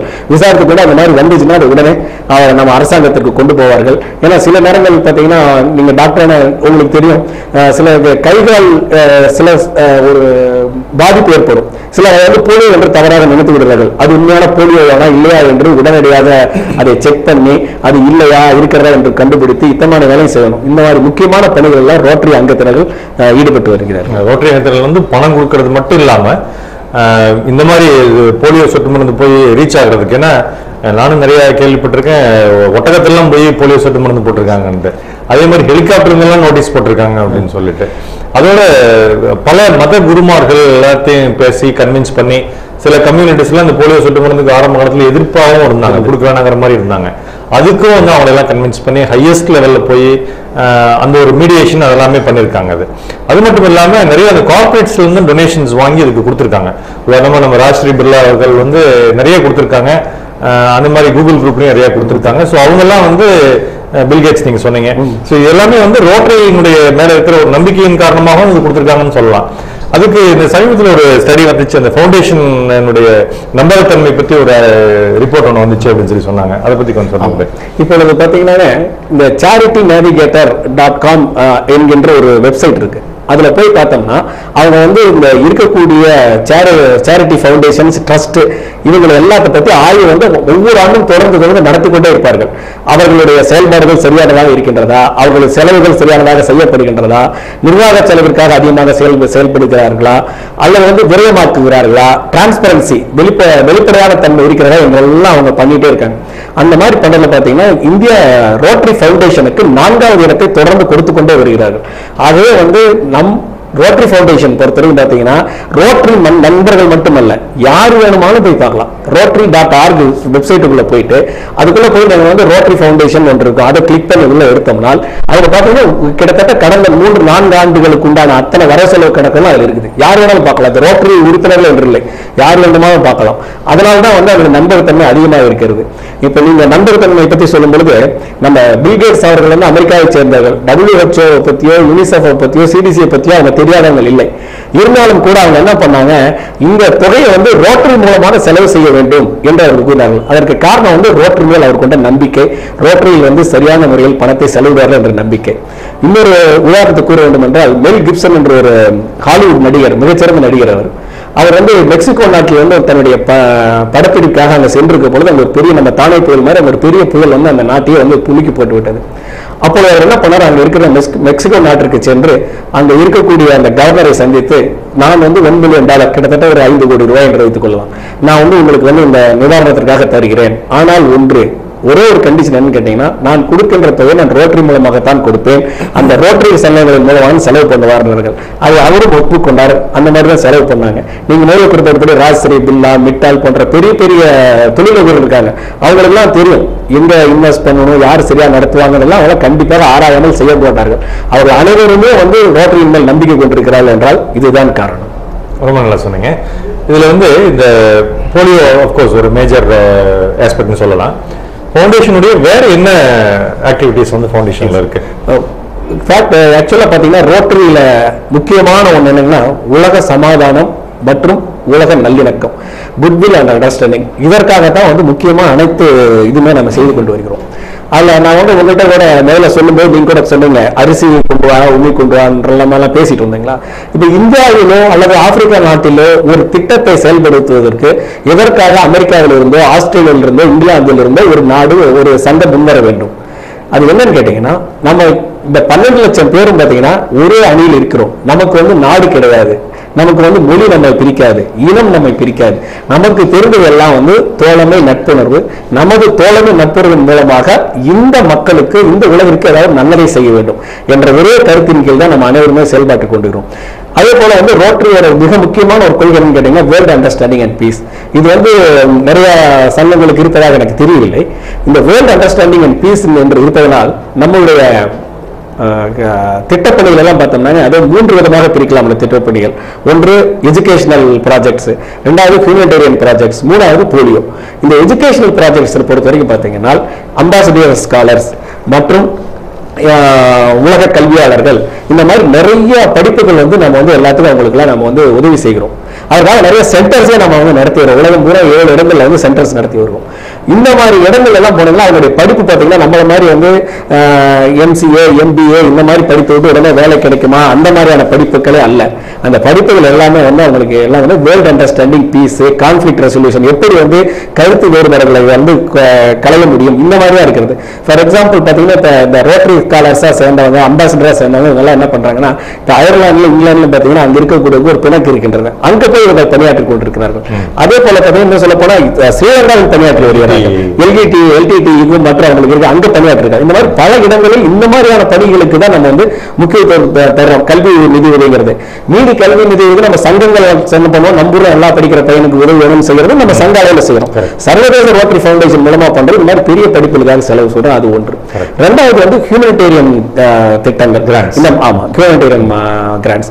இது வந்து மனிதநேய திட்டங்களுக்கு என்ன பண்றாங்க, நம்ம வந்து ஒரு 6 ஃபோக்கஸ் ஏரியா நம்ம வந்து தேர்ந்தெடுக்கிறோம். அதுலயும் முதல்ல என்ன வருதுன்னு கேட்டீங்கன்னா பீஸ் அண்ட் கான்ஃபிளிக்ட் ரெசல்யூஷன். நம்முடைய திட்டப்பணிகள் வந்து ஏதாவது ஒரு திட்டப்பணி அங்க வந்து அமைதியோ அல்லது வந்து ஒரு மோதலை களைய முடியுமா அப்படின்னு பார்த்தா அதற்குண்டான திட்டங்களுக்கு நாம் வந்து உதவி செய்கிறோம்.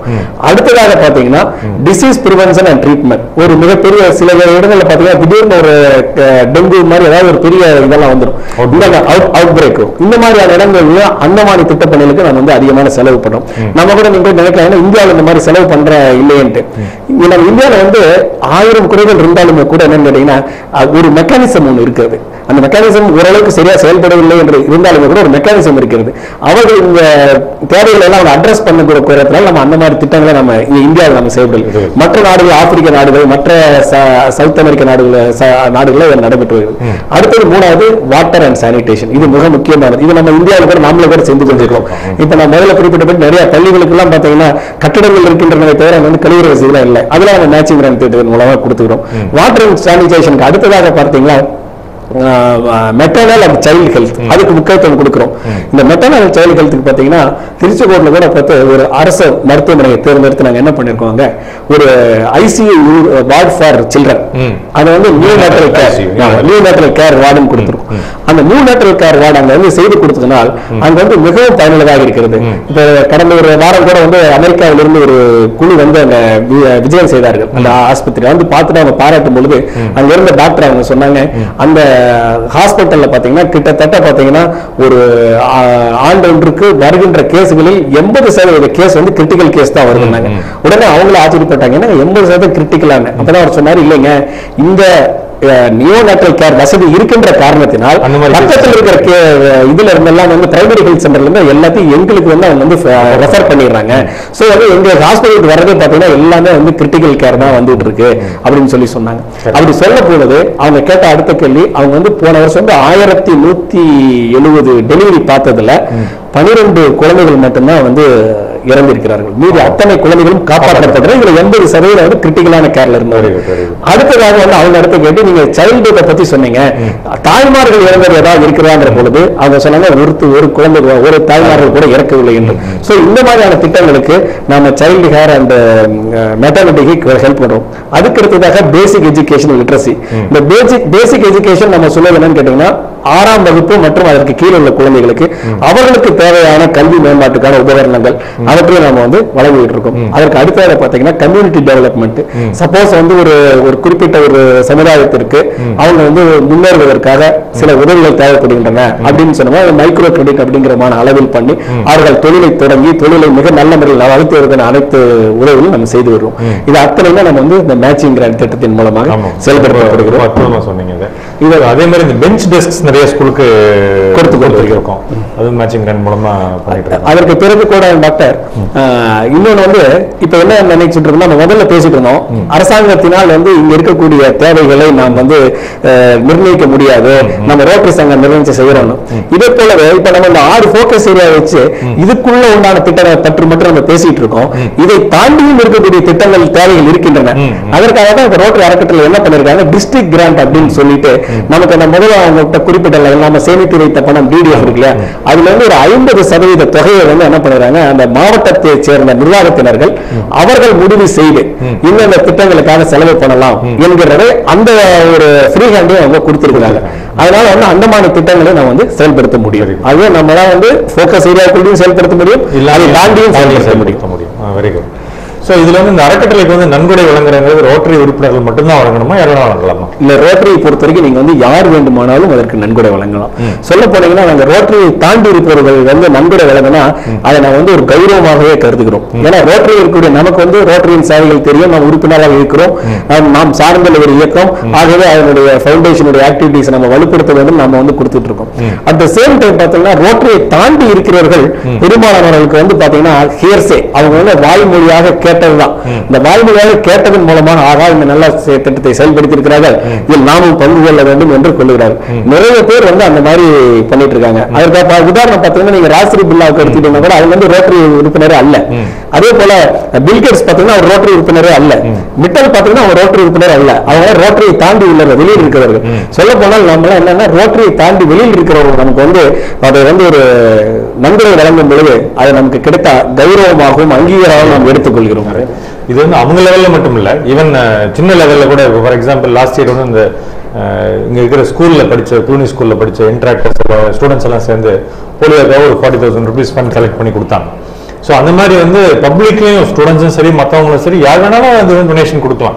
இது ஒன்றும் இந்த லெவலில் இருந்தால் தான் கொடுக்கணும், அது இவ்வளவு தொகை இருந்தால் தான் கொடுக்கணும் அப்படிங்கிறது கிடையாது. எவ்வளவு வேணாலும் டொனேஷன் கொடுக்கலாம். அது வந்து ஒரு நல்ல ஒரு விஷயம். அது மற்றவங்க சின்ன வயசுலேயே அதை யோசிச்சு அவங்க செய்கிறாங்க அப்படிங்கும்போது அது ஒரு பெரிய விஷயம். அது ஸோ இந்த அறக்கட்டளைக்கு கொடுக்கக்கூடிய நன்கொடைக்கெல்லாம் ஏதாவது வரி விலக்கு உண்டா? நீங்க அறக்கட்டளைக்கு கொடுக்கக்கூடிய அனைத்து நன்கொடைகளுக்கு வந்து 80G என்கின்றதன் கீழ் வந்து வரி விலக்கு வந்து இருக்கின்றது. அதன் மூலம் பெற்றுக்கொள்ளப்படும். நீங்க சொன்னபடி இந்த பள்ளி குழந்தைகளிடம் வந்து நம்ம வந்து இந்த போலியோவை கொண்டு செல்வதற்கு 2 காரணங்கள் இருக்கின்றன. இரண்டுக்கு மேற்பட்ட காரணங்கள் என்றே கூட சொல்லலாம். ஒண்ணு பாத்தீங்கன்னா இந்த குழந்தைகளுக்கு வந்து போலியோ பற்ற ஒரு அவேர்னஸ் வருகிறது. ரெண்டாவது இவங்க வீட்டுல அவங்க பணம் வாங்கும்போது அந்த வீட்டுல பெற்றோர்களோ நண்பர்களோ அவங்கள்ட்ட போய் கேட்கும் பொழுது அவங்க 5 ரூபா 10 ரூபாய் அவங்களுக்கு கொடுக்கும் பொழுது அவங்க வந்து ஓஹோ போலியோவுக்காக கொடுக்குறாங்களா அப்படின்ற போது அவங்களுக்கு என்ன ஓஹோ போலியோ இன்னும் ஒளியவில்லை, அதுக்கு நாம் இன்னும் முயற்சி எடுக்க வேண்டும் என்ற அந்த ஒரு அவேர்னஸ் அவங்களுக்கு வந்து கிரியேட் ஆகுது. மூன்றாவது வந்து பாத்தீங்கன்னா நம்ம அந்த ஒரு ஆண்டு கழித்ததை வந்து எல்லா பேப்பர்கள் ஊடகங்கள் எல்லாம் மிக நல்ல முறையில் நம்ம வந்து அதை எல்லாம் பெருகுபடுத்தி போட்டிருந்தார்கள். இந்த மாதிரி இந்தியாவில் வந்து போலியோ ஒழிக்கப்பட்டு விட்டது என்று போட்டிருந்தார்கள். ஆனால் போலியோ ஒழிக்கப்பட்டது ஒரு ஆண்டாக இருந்தாலும் கூட நம்ம முன்பு குறிப்பிட்டபடி அந்த ஆபத்து வந்து நமக்கு நீங்கவில்லை. அந்த செய்தி வந்து மக்களை வந்து சென்றடைகிறது. அப்புறம் குழந்தைகளுக்கு வந்து என்னன்னு கேட்டீங்கன்னா ஆரம்பத்திலே ஒரு நல்ல காரியத்துக்கு உதவ வேண்டும் என்கின்ற அந்த நல்ல எண்ணமும் வருகிறது, சேமிக்க வேண்டும் என்கின்ற எண்ணமும் வருகிறது. இந்த மாதிரி பல்முகங்களிலும் அது வந்து நமக்கு வந்து பயனளிப்பதால் தான் வந்து அந்த குழந்தைகள் அந்த மாதிரி கொடுக்கக்கூடிய நன்கொடைகளை நாம் வந்து மிக மகிழ்வுடன் பெற்றுக்கொள்கிறோம். அதை அவர்களுக்காக நம்ம நன்றியும் இந்த நேரத்தில் தெரிவித்துக் கொள்கிறோம். இது ஒரு நல்ல பாயிண்ட் சொன்னீங்க. ஆக்சுவலாக இந்த போலியோவுக்கு வந்து ஒரு எலக்யூஷன் காம்படிஷன் நடந்தது. அதில் வந்து நம்ம ஆர்ஐ டிஸ்ட்ரிக்ட் சார்பாக ஹொசூரில் நடந்தது. எல்லா ரெவன்யூ டிஸ்ட்ரிக்ட்டும் வந்தாங்க. பட் என்னுடைய சன்னும் அதில் பார்ட்டிசிபேட் பண்ணார். And he won the competition. 3,000 rupees அதில் கொடுத்தாங்க. அந்த காம்படிஷன் போக வரைக்கும் எனக்கு cricket bat cricket player Nike bat வேணும்னு சொல்லிட்டு வந்தான். 3,000 வாங்கிட்டு போலியோ பற்றி எல்லாம் பேசணுன்னே ஒன்றுமே கேட்கல. 3,000 டாடி போலியோ கொடுத்துட்டோமா உடனே போய் 3,000 அப்படியே டொனேட் பண்ணிட்டான் போலியோக்கு. ஸோ அந்த மாதிரி வந்து அந்த ஒரு எண்ணம் வந்து கண்டிப்பாக வந்து பொதுமக்கள் கிட்ட ஏற்படுது. அதாவது இது ஒரு நல்ல விஷயத்துக்காக பண்றோம், அது வந்து நம்ம வந்து கொடுக்கணும், நம்மளால முடிஞ்ச அளவுக்கு நம்ம கான்ட்ரிபியூட் பண்ணணும் அப்படிங்கிறது. அது நிறைய சின்ன குழந்தைகளும் சரி மற்றவங்களும் சரி இந்த உண்டியல் கூட வந்து சில இடத்துல வச்சிருக்கோம். அந்த உண்டியல் கூட யாராவது போறா 1 ரூபா 2 ரூபா கூட போட்டு போவாங்க கோயில போடுற மாதிரி. பட் அது வந்து கோயில போடுறது வேற திருப்பணிகளுக்காக போனாலும் இது வந்து ஒரு உலகளாவிய ஒரு நல்ல ஒரு நிகழ்ச்சிக்காக போகுது அப்படிங்கிறது வந்து உண்மையிலேயே ஒரு மிகப்பெரிய உன்னதமான கருத்து. அது இதுல இந்த சர்வதேச அறக்கட்டளைன்னு சொல்லும் இந்த ரோட்டரி ஃபவுண்டேஷன் சொல்லும்போது இதுல வந்து இப்ப நம்ம நாடுகளை சேர்ந்தவர்களும் உறுப்பினர்களாக இருப்பாங்க இல்லைங்களா? அதாவது ட்ரஸ்டீஸ் அப்படின்னு சொல்றது. ரோட்டரி அறக்கட்டளை எப்படின்னு கேட்டீங்கன்னா ரோட்டரி என்ற அமைப்பின் கீழ் இருக்கின்ற அடுத்த ஒரு நிர்வாக அமைப்பு வந்து ரோட்டரி அறக்கட்டளை. இந்த ரோட்டரி அறக்கட்டளைக்கு யாரெல்லாம் வந்து உறுப்பினர்கள் நம்ம பார்த்தோம்னா நம்ம 12 லட்சம் ரோட்டரி உறுப்பினர்களுமே வந்து அதுல உறுப்பினர்கள் மாதிரி தான். அதுல வந்து அவங்களுக்கு எந்த விதமான இப்ப வந்து ஆர்ஐ பிரசிடென்ட்டுக்கு வந்து அவருக்கு ஒரு விதமான உரிமையும் நமக்கு வந்து ஒரு உரிமை குறைவு அனைவருக்கும் உரிமை இருக்கு. ஆனால் அப்படி இருக்கின்ற ஒரு பட்சத்தில் நம்ம 12 லட்சம் பேர் உட்கார்ந்து முடிவு எடுக்க முடியாது. அதற்காக நமக்கு வந்து ஒரு நிர்வாக குழு வந்து நமக்கு வந்து தேவைப்படுகிறது. அந்த நிர்வாக குழுவை வந்து இப்ப பிரிக்கும் பொழுது என்ன பண்றாங்கன்னு கேட்டீங்கன்னா அந்த நம்ம உலகத்தையே வந்து என்ன பண்ணிருக்காங்கன்னா ஒரு 5-6 நிர்வாக மண்டலங்களாக பிரித்திருக்கிறார்கள். ஜோன்ஸா பிரித்திருக்கிறாங்க. அந்த ஜோன்ஸ்ல இருந்து என்ன பண்றாங்க ஒரு ஜோன்ல இருந்தும் அங்க ரெப்ரசன்டேஷன் வந்துடுறாங்க. அந்த மாதிரி ரெப்ரசன்டேஷன் வரக்கூடியவர்கள் கொண்ட அமைப்பு தான் வந்து இதுல வந்து செயல்படுத்துகிறது. ஆனா சார் இங்க நம்ம ஜோன்ல எல்லாம் இருக்காங்க அவ்வளவு பெரிய இடத்துல வந்து நாங்க வந்து ஏதாவது ஒரு மாற்றத்தை ஏற்படுத்த முடியுமா என்று எல்லாரும் கேட்டாங்கன்னா கண்டிப்பாக என்னால் முடியும். நான் ஏற்படுத்த விரும்புகின்ற மாற்றம் சரியான காரணங்களாக இருந்தால் அதை மற்றவர்களும் சரியானது என்று ஒத்துக்கொள்ளக்கூடிய வாய்ப்பு இருந்தால், உதாரணத்துக்கு நான் வந்து இல்ல நம்ம இவங்களுக்கெல்லாம் வந்து சைக்கிள் கொடுக்கலாம் அரசாங்கத்தில் கொடுத்துக் கொள்றதை உதாரணத்துக்காக சொல்கிறேன். இதை போல வந்து இந்த மாதிரியான திட்டங்கள் செய்ய வேண்டும் என்று நான் ஒன்று நினைக்கிறேன். அதை செயல்படுத்த வேண்டும் என்றால் என்ன பண்ண உடனே என்னுடைய சங்கத்தில் போய் என்னுடைய கருத்தை சொல்லி இந்த மாதிரி வந்து ரோட்டரி அறக்கட்டளை இந்த ஒரு மாறுதலை வந்து ஒரு பைலா கொண்டு வரலாம் என்று விரும்புகிறேன் அப்படின்னு சொன்னோம்னா முதல்ல சங்கத்தை சேர்ந்தவர்களை ஒற்றுக்கொள்ள வேண்டும். ஆமா ஆமா நீங்க சொல்றது கரெக்ட் செய்யலாம்னு சொல்லி அவங்க பண்ணாங்கன்னா எங்க சங்கத்தில் ஒரு தீர்மானமாக அதை நிறைவேற்றினா அடுத்தது நமது மாவட்ட மாநாடு நடக்கும். இந்த மாவட்ட மாநாடுல இதை வந்து சுற்று சுற்றறிக்கை மூலமா அனைத்து சங்கங்கள் நம்ம மாவட்டத்தை சேர்ந்த அனைத்து சங்கங்களுக்கும் சொல்லும். அந்த சங்கங்கள் வந்து அதை வந்து விவாதிப்பாங்க. இது சரியான திட்டமா சரியில்லாத திட்டமா என்ற மாற்றம் தேவையா இல்லையான்னு அவங்க விவாதிப்பாங்க. விவாதித்து அது சரியா இல்லையா என்பதை நாம் மாவட்ட மாநாட்டில் தீர்மானமாக நம்ம நிறைவேற்றுவோம். சரி என்று ஏற்றுக்கொண்டால் அது ஒரு தீர்மானமாக நிறைவேற்றி நமக்கு இங்கிருந்து நம்ம வந்து நம்மளோட ரெப்ரசன்டேட்டிவ் வந்து போவாங்க. ஆமா, இங்க ரெப்ரசன்டேட்டிவ் போவாங்க. அவங்க வந்து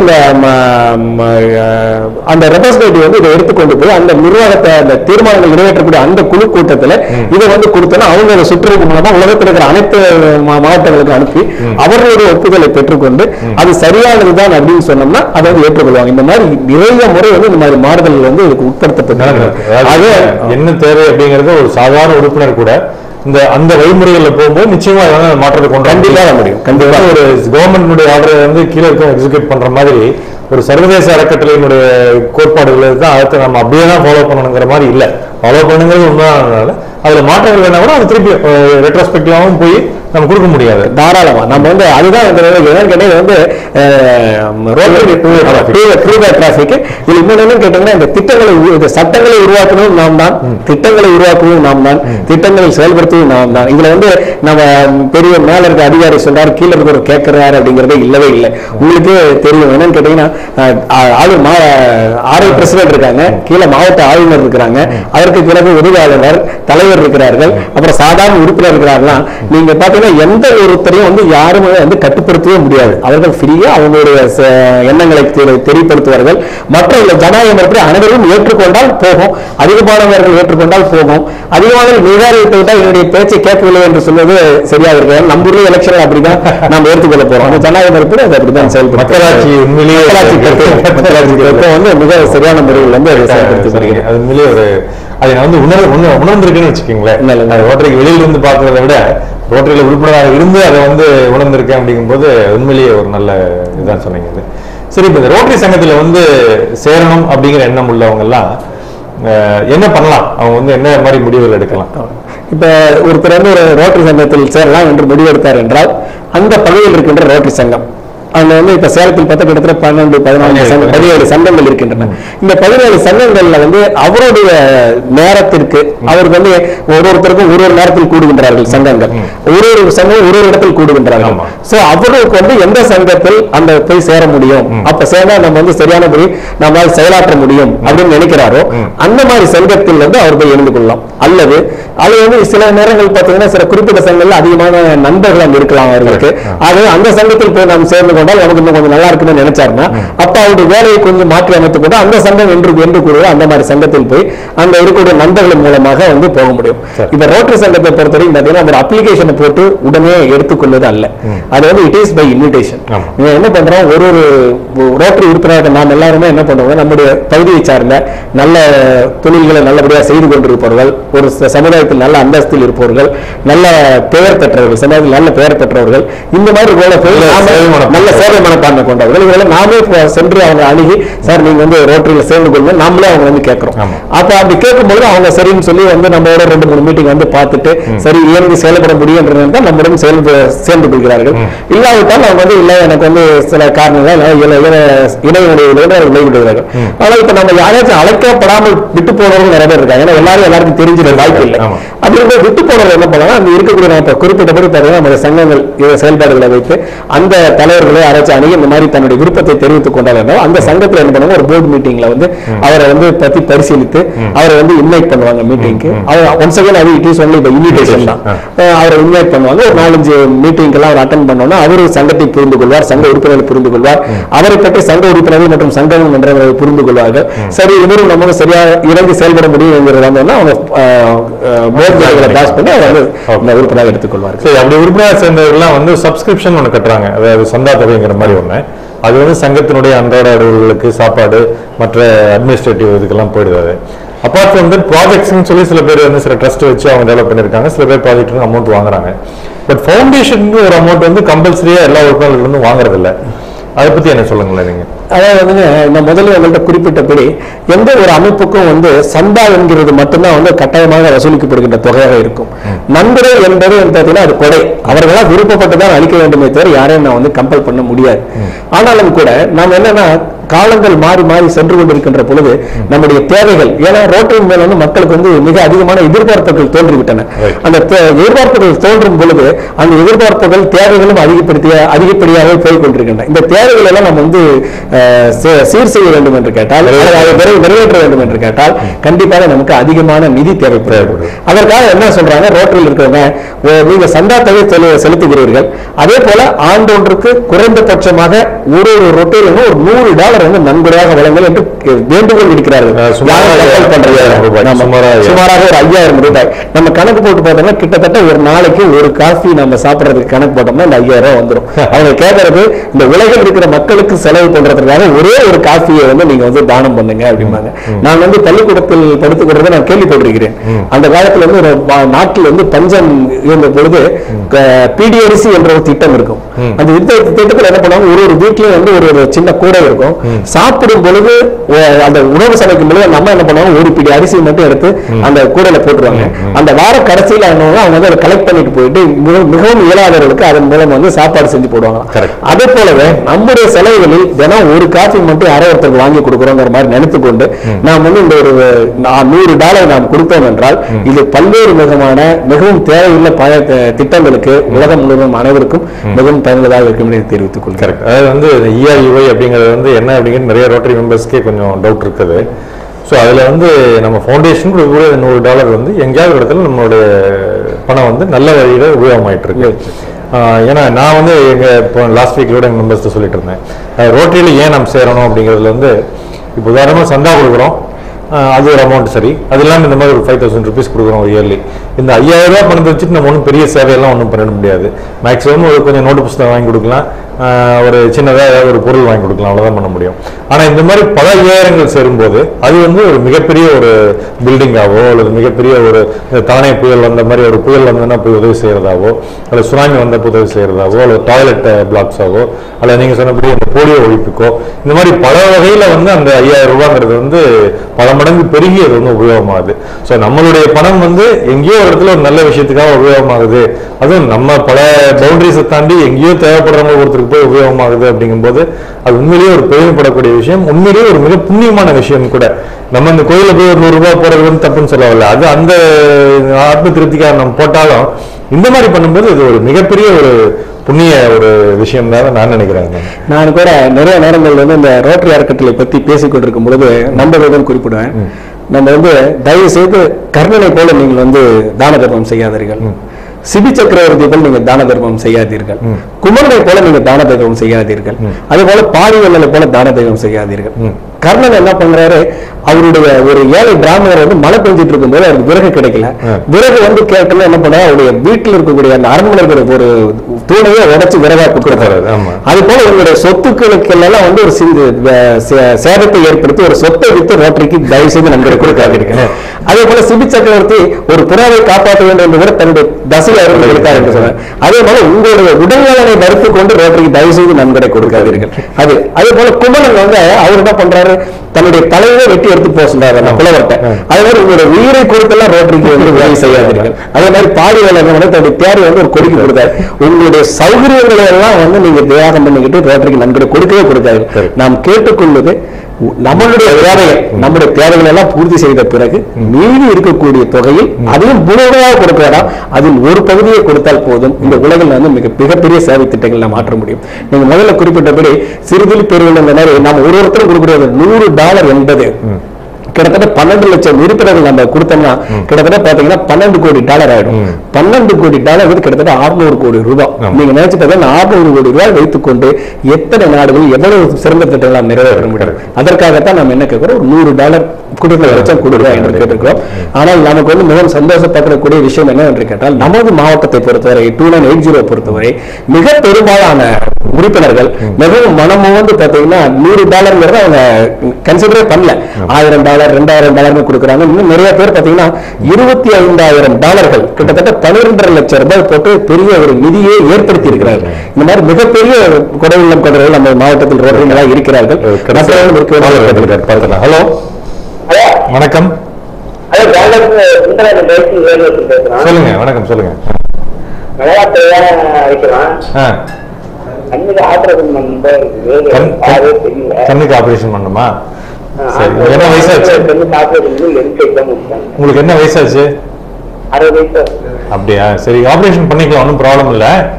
அந்த லென்ஸ் வைக்காத கண்ணுக்கும் லென்ஸ் வச்சுக்கலாம். மருத்துவமனை எங்க இருக்குன்னு தெரியுமா உங்களுக்கு? திங்கட்கிழமை காலையில வரேன். திங்கட்கிழமை காலையில் நீங்க கீழே ஃபோன் நம்பர் வருது, ஃபோன் பண்ணி அப்பாயின்மெண்ட் ஃபிக்ஸ் பண்ணிட்டு வாங்க. சரியா? ரொம்ப சிரமமா இருக்கு. பண்ணிக்கலாம். மருத்துவமனை எங்க இருக்குன்னு தெரியுமா உங்களுக்கு? ஆர்ட்ஸ் காலேஜ் தெரியுமா? சுந்தர்லாஜ். அதுக்கு பக்கத்துல ஆர்ட்ஸ் காலேஜ் பக்கத்துல மருத்துவமனை இருக்கு. திங்கட்கிழமை காலையில் வாங்க, பாத்துக்கலாம். தேங்க்யூ. நீங்க ஒரு 11 மணிக்கு போல வாங்க.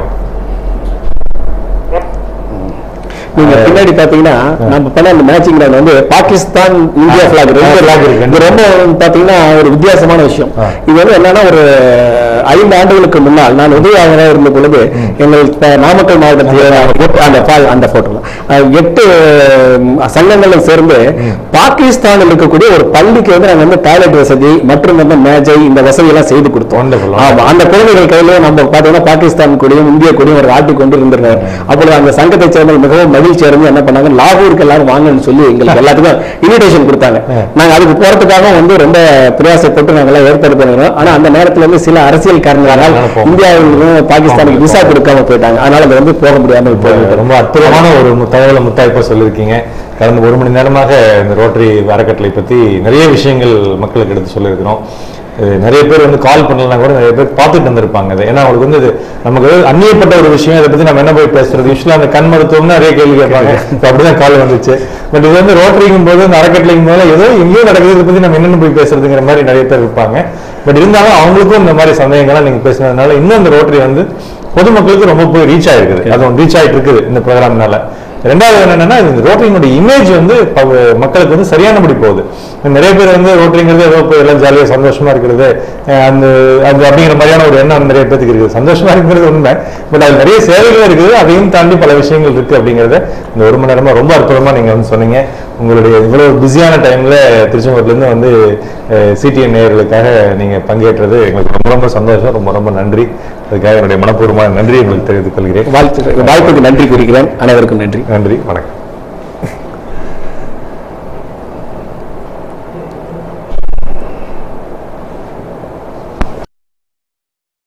கண் சிகிச்சைக்காக ட்ராக்கோ ஃபோல்டபிள் மல்டிஃபோக்கல் கண் உள் லென்ஸ், கண்ணீர் அழுத்தம் குளோகோமா சிகிச்சை, சர்க்கரை, இரத்த கொதிப்பு, விழித்திரை லேசர், காது மூக்கு தொண்டை வீடியோ எண்டோஸ்கோபி மற்றும் மைக்ரோ அறுவை சிகிச்சை, ஹியரிங் எய்ட் வசதிகள் போன்ற அனைத்து மருத்துவ சேவைகளுக்கும் தொடர்பு கொள்ளுங்கள். ரிஷி நேத்ராலயா கண் மற்றும் காது மூக்கு தொண்டை மருத்துவமனை, செரி ரோட், சேலம். போன் 2416226962979894 79897940. ரிஷி நேத்ராலயா கண் மற்றும் காது மூக்கு தொண்டை மருத்துவமனை, தமிழ்நாடு அரசு ஊழியர் மற்றும் கண்